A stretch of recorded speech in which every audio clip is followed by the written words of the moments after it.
কথা বলতে হবে বাঘের মতো গর্জন নিয়ে, কারণ আমরা হলাম সেই খলিদ বিন ওলীদের উত্তরসূরি। আমরা কোরআনের হক কথাগুলি বলবো, আমাদের জীবন যতক্ষণ পর্যন্ত থাকবে কোরআনের হক কথা বলতে আমরা পিছপা হব না। কথা বলেন ঠিক কিনা? সম্মানিত হাজিরিন, যখন বিশ্বনবীর উপরে এই কোরআন অবতীর্ণ হলো, আরব বিশ্বের তদানীন্তকালে যারা সাহিত্যিক ছিল, কবি ছিল, আবু জেহেল ঘোষণা করলো তোমরা কোরআনুল কারীমের ভুল ধরে দাও। সমস্ত সাহিত্যিক, গবেষক, লেখক, কবি একত্রিত হয়ে কোরআনুল কারীমের ভুল ধরার জন্য চেষ্টা করলো। অবশেষে তারা সিদ্ধান্ত গ্রহণ করে বলল, লাইসা হাযা বিকালামিল বাশার, এটা কোনো মানব রচিত কিতাব নাই, এটা স্বয়ং ইনদাল্লাহ, আল্লাহর তরফ থেকে এসেছে। সুবহানাল্লাহ বলে। আজও পর্যন্ত নাসার বিজ্ঞানীরা যখন কোরআনুল কারীমকে ভুল ধরার জন্য কম্পিউটারের ভিতর ঢুকে দিয়েছে, কম্পিউটার থেকে সিগন্যাল এসেছে, there is no doubt in it, এই কিতাবের ভিতরে কোনো ভুল নাই। সেই কিতাব থেকে আলোচনা করব ইনশাআল্লাহ। তবে আলোচনা হবে কোরআন সুন্নাহর ভিত্তিতে, কারণ এটা কোনো রাজনৈতিক স্টেজ নয়। আমি রাজনৈতিক কোনো বক্তাও নয়, রাজনৈতিক কোনো কথাবার্তা বলবো না, যেটা কোরআনে আছে সেটা বলবো। কথা বলেন ঠিক কিনা? সম্মানিত হাজিরিন, আল্লাহ পাক রব্বুল আলামিন বিশ্ব নবী জনাবে মুহাম্মদুর রাসূলুল্লাহ সাল্লাল্লাহু আলাইহি ওয়াসাল্লামকে পর্যন্ত বলেছেন, হাবিব, যখন মানুষের সামনে তুমি নসিহত করবা, ওয়াজ করবা, উপদেশ দিবা, তখন তোমার কোন মন গড়া কথা বলবা না, আরবের কোন ইতিহাস বলবা না, বরং তুমি কোরআনুল কারীম দ্বারাই নসিহত করবা, ওয়াজ করবা। সুবহানাল্লাহ বলেন। এ প্রসঙ্গে আল্লাহ পাক রব্বুল আলামিন 50 নম্বর সূরা সূরাতুল কফ 45 নম্বর আয়াতের শেষ অংশে সুন্দরভাবে বর্ণনা করলেন। আল্লাহ পাক রব্বুল আলামিন বললেন, ফাযাক্কির বিল কুরআন। আল্লাহ বললেন, হাবিব আমার, যখন তুমি মানুষকে উপদেশ দিবা, যখন মানুষের সামনে নসিহত করবা, সরাসরি কোরআনুল কারীম দ্বারা নসিহত করবা। সুবহানাল্লাহ বলেন। কারণটা কি? আল্লাহ পাক বলছেন, হাবিব আমার, আমি এমন একটি কিতাব তোমার উপর অবতীর্ণ করলাম, যে কিতাবের ভুল ধরার জন্য বারংবার চেষ্টা করেছে, কিন্তু ভুল ধরতে পারবে না। আমি প্রথমেই লিখে দিয়েছি, জালিকাল কিতাব। এটা এমন একটি কিতাব, যে কিতাবের ভিতরে কোনো সন্দেহের অবকাশ নাই। পৃথিবীতে আজও পর্যন্ত কোনো লেখক, কোন সাহিত্যিক তাদের জন্ম হয় নাই যারা কিতাব লিখে বলে নাই যে আমার এই কিতাবের ভিতরে ভুল হয় নাই। বলেছে প্রত্যেকটি সাহিত্যিক, লেখক লেখার পরে বলেছে, আমি মানুষ হিসেবে ভুল হতে পারে, আমার লেখার ভিতরে যদি ভুল ত্রুটি কোনো পাঠক পাঠিকার দৃষ্টিগোচরে পড়ে আমাকে জানাবেন, পরবর্তী সংশোধন করে নিব। কিন্তু আমার মহান রব যে কিতাব পাঠালেন, বললেন, হাবিব আমার, জালিকাল কিতাব। এটা এমন একটি কিতাব, যে কিতাবের ভিতরে কোনো সন্দেহ নাই। তাম বিশ্বের মানুষেরা, জিনেরা মিলে যদি এই কিতাবের ভুল ধরতে চায়, কখনো তারা ভুল পাবে না, বরং তাদের জীবনের ভুল ধরা পড়বে। তারা অবশেষে আমার কাছে মাথা নত করবে। সুবহানাল্লাহ বলেন। এখন আপনারা প্রশ্ন করতে পারেন, হুজুর, তাহলে যে কিতাবের ভিতরে কোনো ভুল নাই, কোনো ত্রুটি নাই, কোনো সন্দেহ নাই, এই কিতাবটি কি একটি পূর্ণাঙ্গ কিতাব? এই কিতাবটি মানলে কি তাম বিশ্বের সব কিছুর সমস্যার সমাধান দেওয়া যাবে?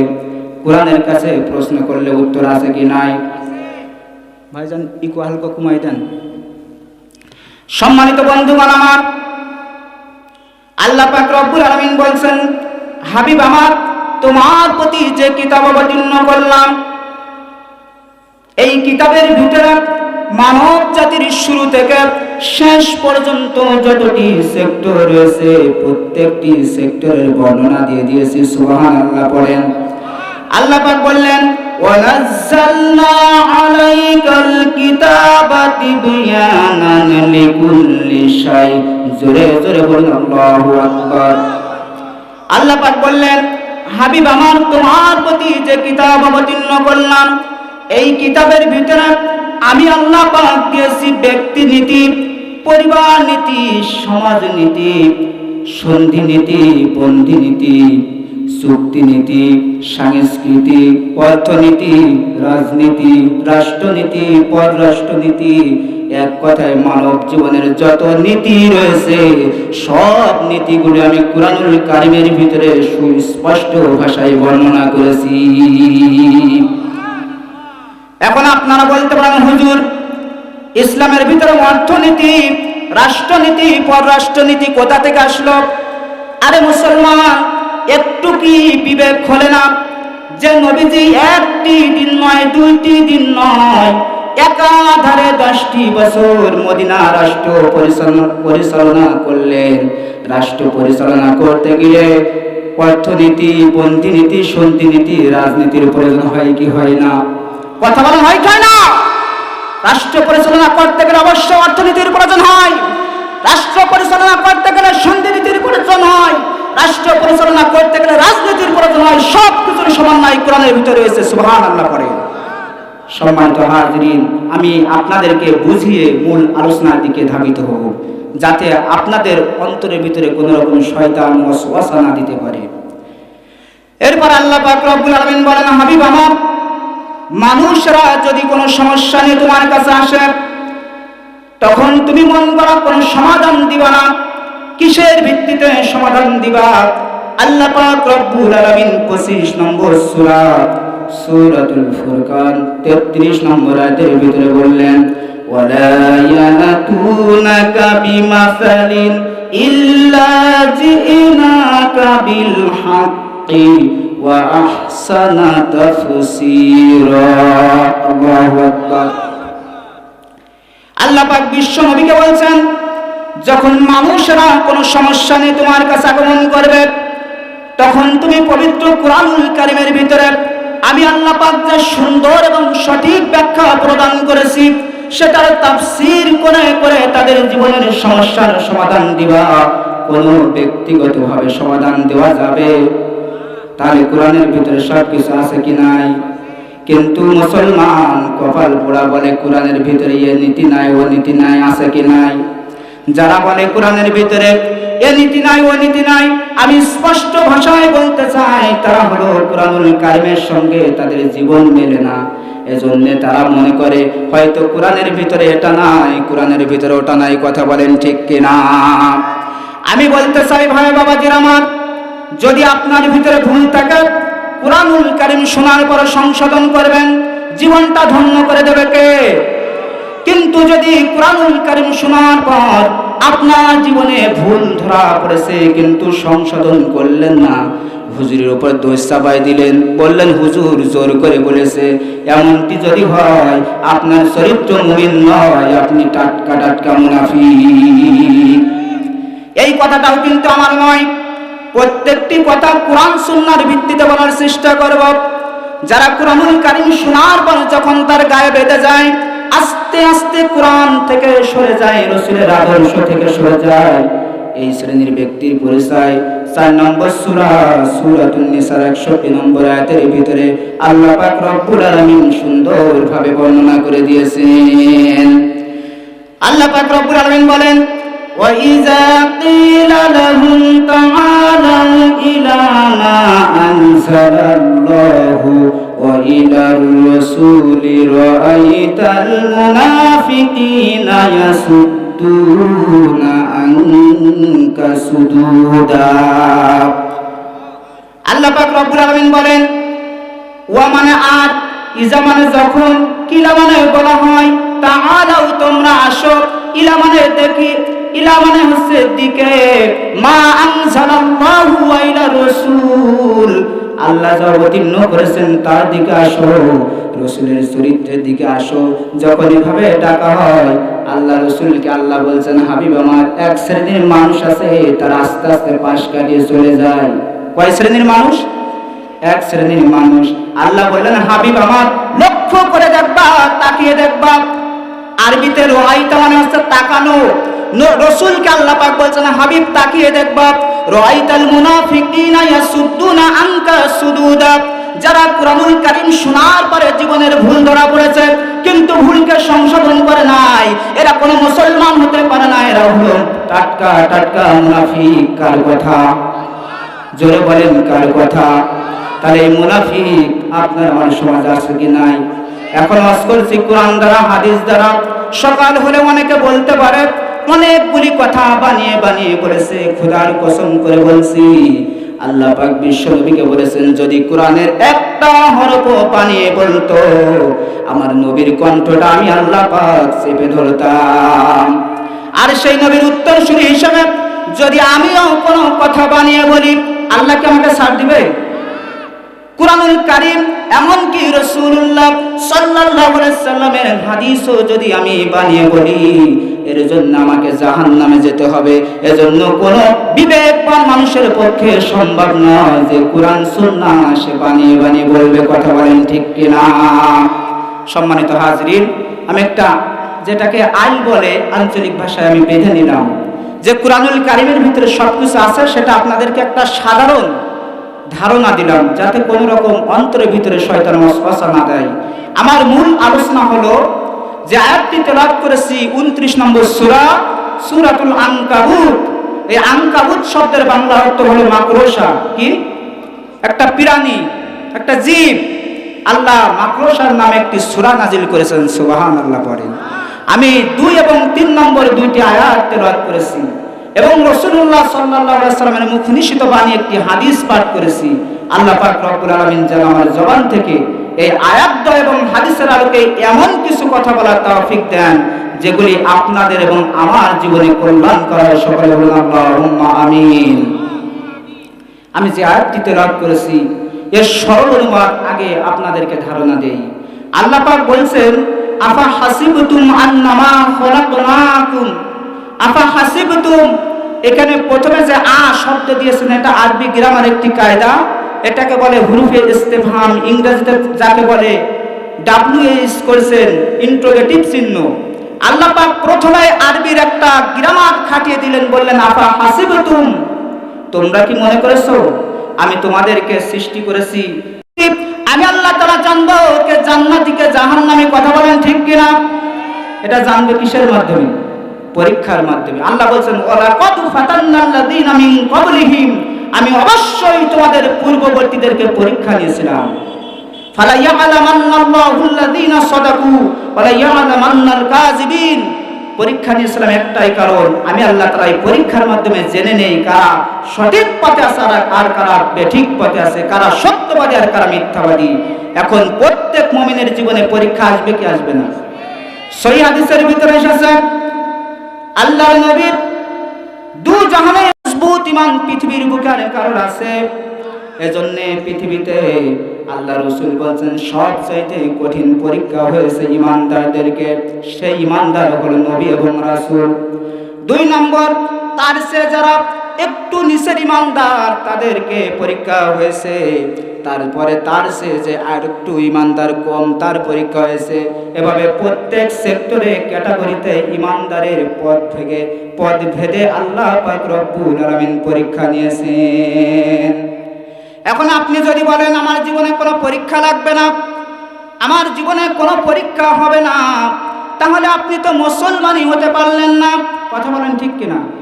আল্লাহ বললেন যারা ঈমানের দাবি করবে তাদেরকে আমি আল্লাহ পাক পরীক্ষা নেব, পরীক্ষার মাধ্যমে যাচাই বাছাই করে তারপরে জান্নাতে দিব।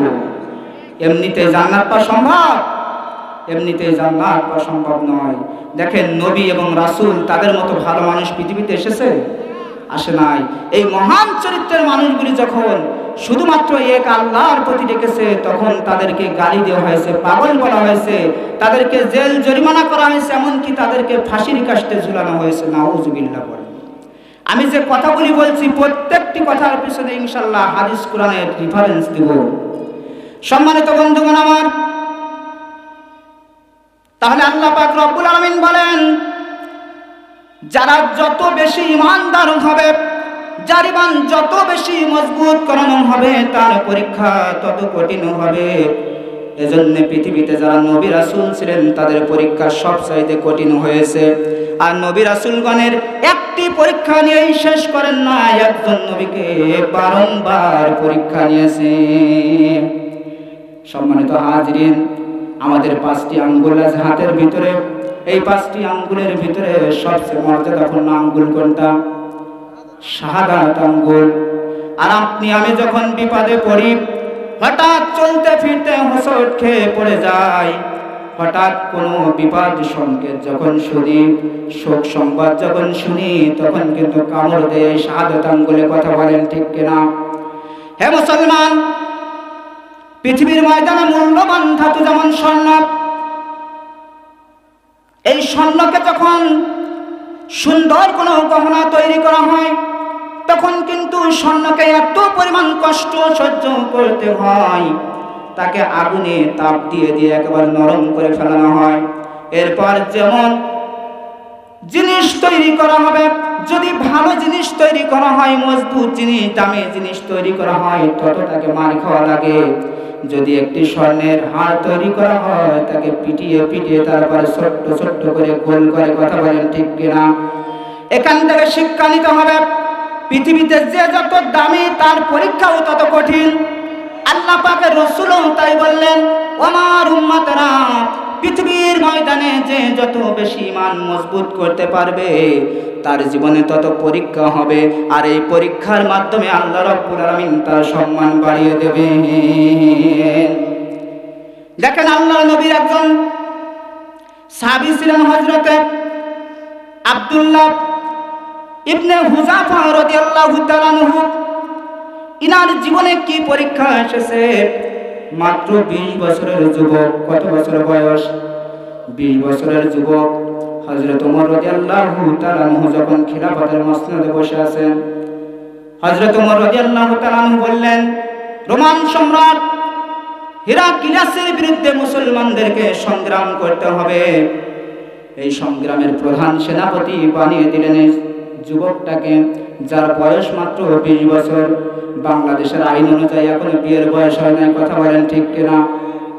হে মুসলমান, কিন্তু অর্ধ পৃথিবী যিনি শাসন করেছেন হযরত ওমর রাদিয়াল্লাহু তাআলা আনহু, মুসলমানদের পক্ষ থেকে যাকে প্রধান সেনাপতি বানিয়ে দিলেন, তিনার নাম হলো আব্দুল্লাহ ইবনে হুযাফা রাদিয়াল্লাহু তাআলা আনহুকে। ইনার পিছনে রয়েছে অনেক প্রবীণ সাহাবী, মানে বয়স্ক সাহাবী, জ্ঞান গরিমা দক্ষতায় অনেক বেশি। কিন্তু যেহেতু আব্দুল্লাহ ইবনে হুযাফার যুদ্ধের রণকৌশল বেশি, এজন্যই তাকে প্রধান সেনাপতি দেওয়া হয়েছে। সুবহানাল্লাহ বলেন। এদিকে যখন রোমান সম্রাটের কাছে সংবাদ পৌঁছে গেল, আহারে, মুসলমানরা সংখ্যায় নাকি অল্প শুনেছি, কিন্তু এই মুসলমানরা যেখানে যায় সেখানে মুসলমানদের বিজয় পতাকা উড্ডীয়মান হচ্ছে। রোমান সম্রাট মাথাটা একেবারে পাগল হয়ে যাচ্ছে, কি করে আমার সাম্রাজ্যকে ঠেকিয়ে রাখা যায়, কন্ট্রোল করা যায়। সমস্ত প্রকারের বিভাগের লোকদেরকে তিনার সামনে ডাকলেন। সেখানে গোয়েন্দা বিভাগ আছে,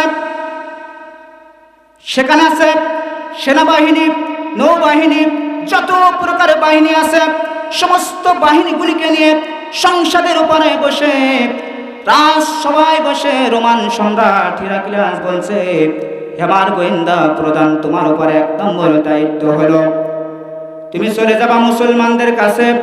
মুসলমানদের কাছে গিয়ে মুসলমানদের সৈন্য সংখ্যা কত সেটা জেনে আসবা, তাদের অস্ত্র বল কত সেটা জেনে আসবা।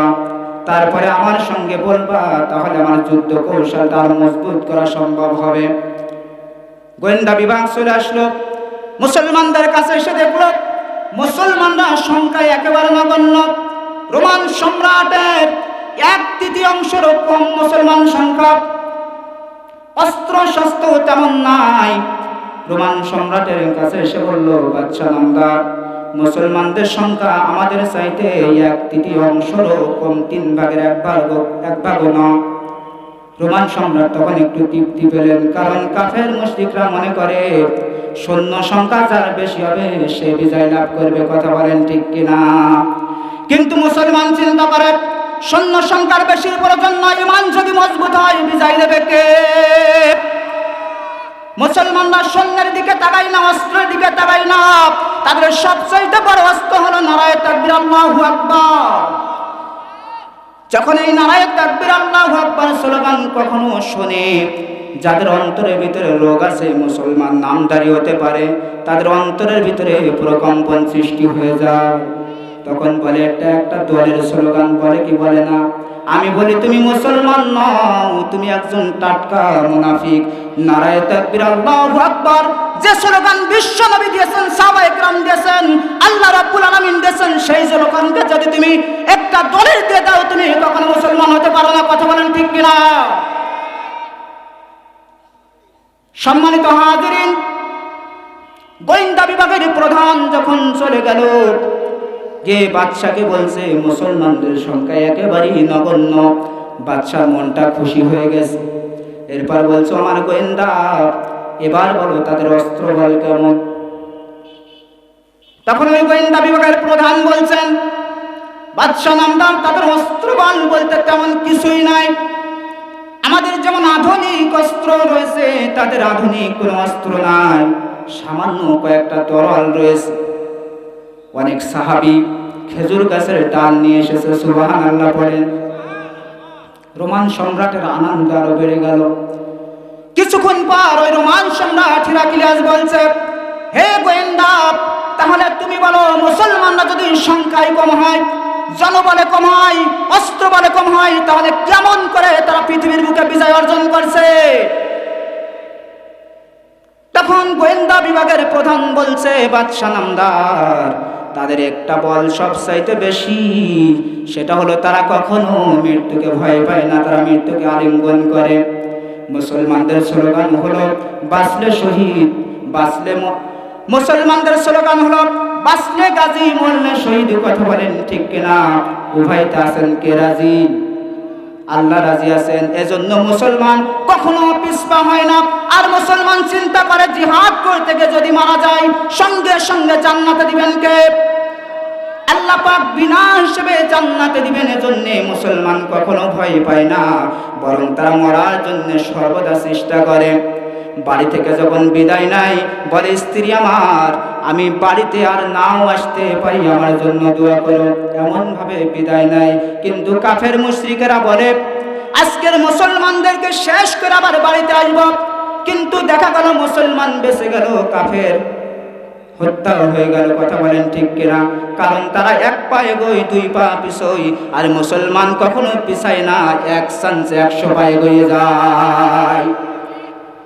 রোমান সম্রাট যখন গোয়েন্দা বিভাগের প্রধানের কাছ থেকে শুনল যে তাদের মৃত্যুর কোনো ভয় নাই, সঙ্গে সঙ্গে বাদশা নামদার মনটা নরম হয়ে গেল, মনটা কালো হয়ে গেল।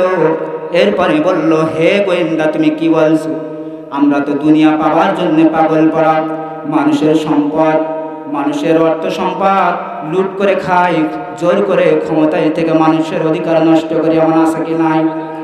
হে মুসলমান, এখান থেকে সাক্ষী দিতে চাই, যারা মুসলমানের অধিকার হরণ করে, আল্লাহ রাব্বুল আলামিন বলছেন, ওরা যদি ওই মুসলমানের কাছে মাপ না চায়, তাহলে আল্লাহ পাক তাকে মাফ করবেন না। কথা বলেন ঠিক কিনা?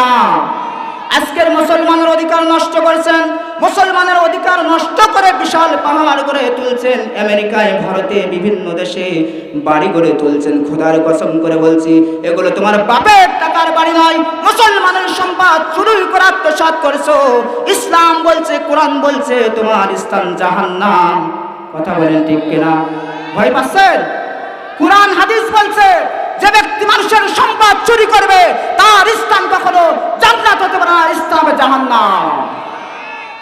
সম্মানিত হাজিরিন, তাহলে মানুষের সম্পদ চুরি করে অর্থ সম্পদ গড়ে তুলে যাবেন, জমি জায়গা কিনে ছুঁয়ে যাবেন, আপনি যখন চোখ বুঝাবেন, ওই সম্পদ বন্টন নিয়ে আপনার সন্তানদের ভিতরে মারামারি হবে কি হবে না?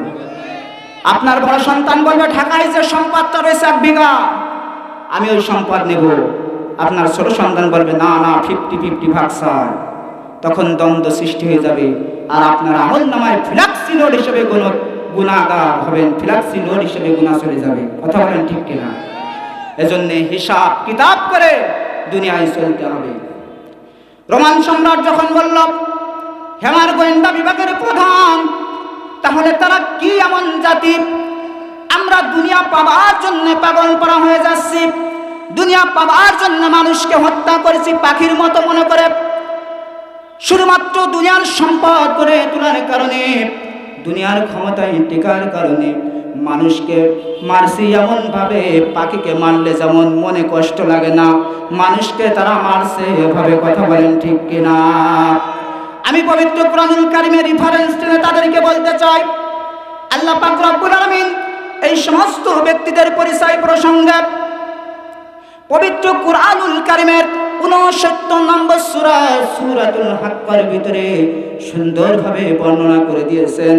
যারা মানুষকে অত্যাচার করেছে, নির্যাতন করেছে, মানুষের সম্পদ মেরে কেটে খেয়েছে, মানুষকে পাখির মতো গুলি করে মেরে বিশাল সম্পদের পাহাড় করে তুলেছে, ওই সমস্ত মানুষগুলি কিয়ামতের কঠিন মুসিবতের সময় বলবে, মা আগুনা আন্নি মালিয়া হালাকা আন্নি সুলতানিয়া।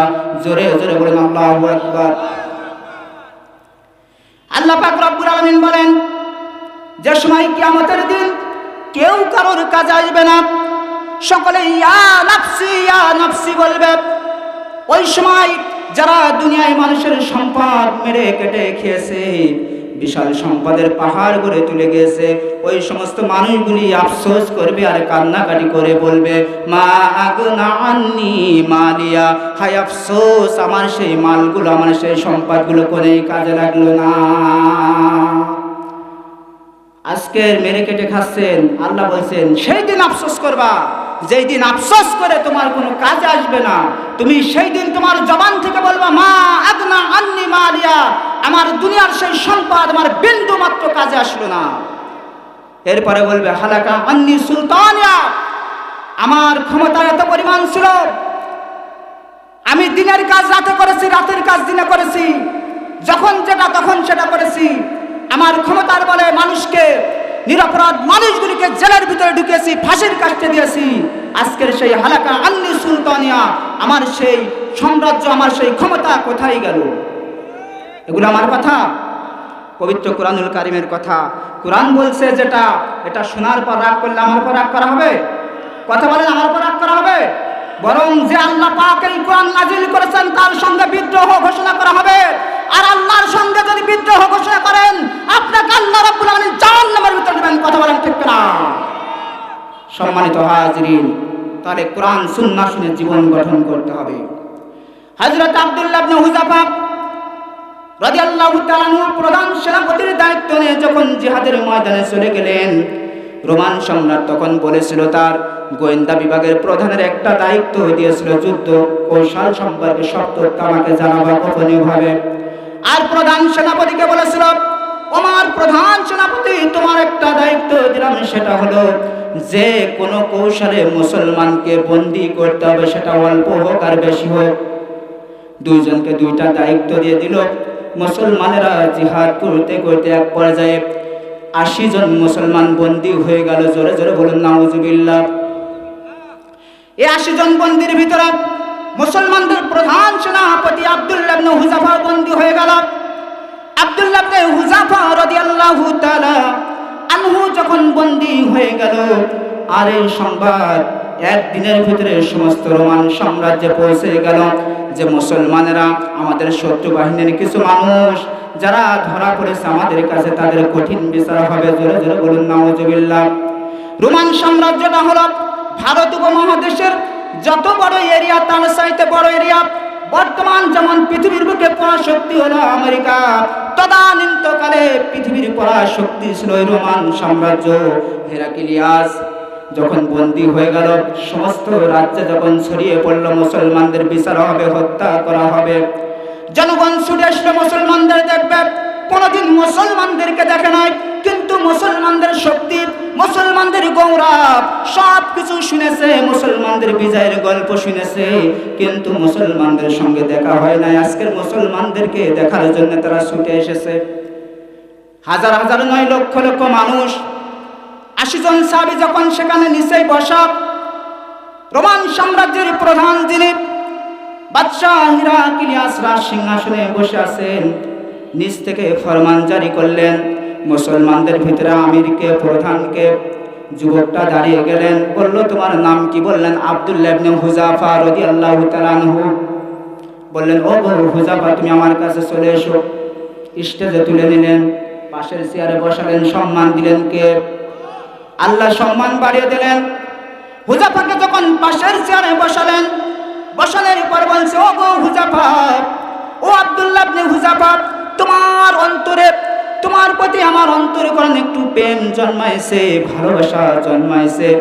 আমি তোমাকে 4টি অফার দিতে চাই।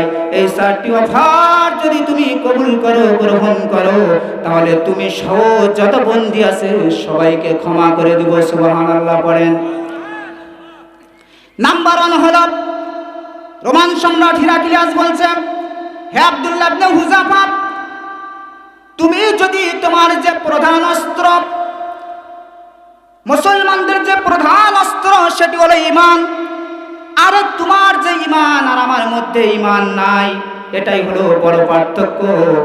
এখন তোমার সঙ্গে আমি ভালোবাসা বিনিময় করতে পারছি না, প্রেম বিনিময় করতে পারছি না, সম্পর্ক করতে পারছি না, একটা কারণে, সেটি হলো তুমি ঈমানদার আর আমি হলাম বেঈমান, আমার ঈমান নাই।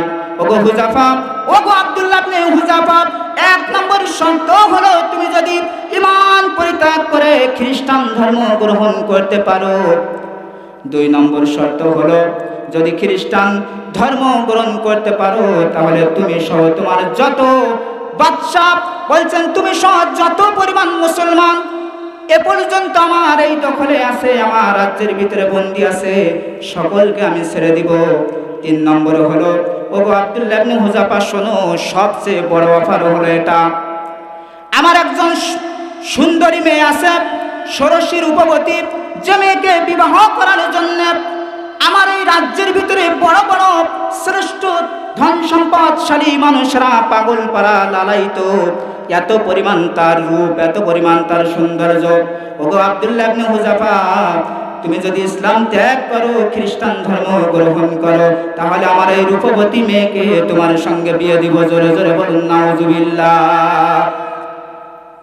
এরপরে বলল আব্দুল্লাহ ইবনে হুযাফা, 4 নম্বর যে জিনিস তোমাকে দিব সেটি হলো তোমাকে এই রোমান সাম্রাজ্যের অর্ধ অংশ আমি লিখে দিব, আর আমি যখন মৃত্যুবরণ করব আর অর্ধ অংশের মালিক এমনিতেই হয়ে যাবা। তুমি হয়ে যাবে রোমান সাম্রাজ্যের একচ্ছত্র মালিক, সব কিছুর উপরে তুমি থাকবা। জোরে জোরে বলেন নাউজুবিল্লাহ। আল্লাহ নবীর প্রিয় সাহাবী আব্দুল্লাহ ইবনে হুযাফা রাদিয়াল্লাহু তাআলা আনহু বসেছিলেন, সঙ্গে সঙ্গে দাঁড়িয়ে গেলেন, দাঁড়িয়ে বলছেন ওগো রোমান বাদশা, তুমি কি মনে করছ আমার শ্রেষ্ঠ জিনিসটা তোমার এই নগণ্য জিনিসের কাছে বিক্রি করে দেব?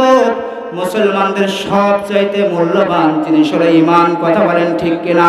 আর আল্লাহ পাক বলছেন যে ব্যক্তির ঈমান ভালো আছে আর ভালো কাজ করে, এই ব্যক্তি হলো পৃথিবীর ময়দানে সবচাইতে শ্রেষ্ঠ। সুবহানাল্লাহ বলেন। এরপর সঙ্গে সূরাতুল বাইয়িনা 98 নম্বর সূরা 7 নম্বর আয়াতের ভিতরে বলেছেন, ইন্নাল্লাযীনা আমানু ওয়া আমিলুস সালিহাতি উলাইকা হুম খায়রুল বারিয়া। আল্লাহ পাক রব্বুল আলামিন বললেন, নিশ্চয় যারা ঈমান এনেছে আল্লাহর প্রতি, ঈমান এনেছে বিশ্বনবী, বিশ্ব নেতা জনাবে মুহাম্মদুর রাসূলুল্লাহ সাল্লাল্লাহু আলাইহি ওয়াসাল্লামের প্রতি, ঈমান এনেছে কিয়ামত দিবসের প্রতি, ঈমান এনেছে কুরআনুল কারীমের প্রতি, এক কথায় যারা খাঁটি ঈমানদার হয়েছে, এরপরে আমলে সলিহাত করেছে, ভালো ভালো কাজ করেছে, অসৎ কাজ ছেড়ে দিয়েছে, আল্লাহ বললেন উলাইকা হুম খায়রুল বারিয়া, এরা কোন সাধারণ মানুষ নয়, আমার ঘোষণা হলো পৃথিবীর ময়দানে সবচাইতে শ্রেষ্ঠ মানুষ। সুবহানাল্লাহ পড়েন। আব্দুল্লাহ ইবনে হুযাফার যে 4টি অফার দিয়েছিল, আব্দুল্লাহ ইবনে হুযাফা রাদিয়াল্লাহু তাআলা আনহু জিহাদ থেকে দাঁড়িয়ে চক্ষু এত পরিমাণ তার গরম হয়ে গেল, মেজাজ গরম হয়ে গেল, চোখ পাকিয়ে রোমান সম্রাট হিরাক্লিয়াসের দিকে তাকিয়ে বলছে, রোমান সম্রাট, তুমি কি মনে করেছো আমার এই শ্রেষ্ঠ সম্পত্তি তোমার ওই কুফুরের কাছে সামান্য অর্থের বিনিময়ে, সামান্য রূপবতী মেয়ের বিনিময়ে, সামান্য ক্ষমতার বিনিময়ে আমি সব কিছু বেচে দেব? তুমি কি মনে করেছো? ওগো রোমান সম্রাট, মনে করো কাছে সাম্রাজ্য, তোমাদের কাছে টাকা পয়সা, নারী বাড়ি গাড়ি, এগুলি অনেক মূল্যবান হতে পারে, কিন্তু মুসলমানের কাছে সবচাইতে মূল্যবান হলো ঈমান। কথা বলেন ঠিক কিনা? হে মুসলমান,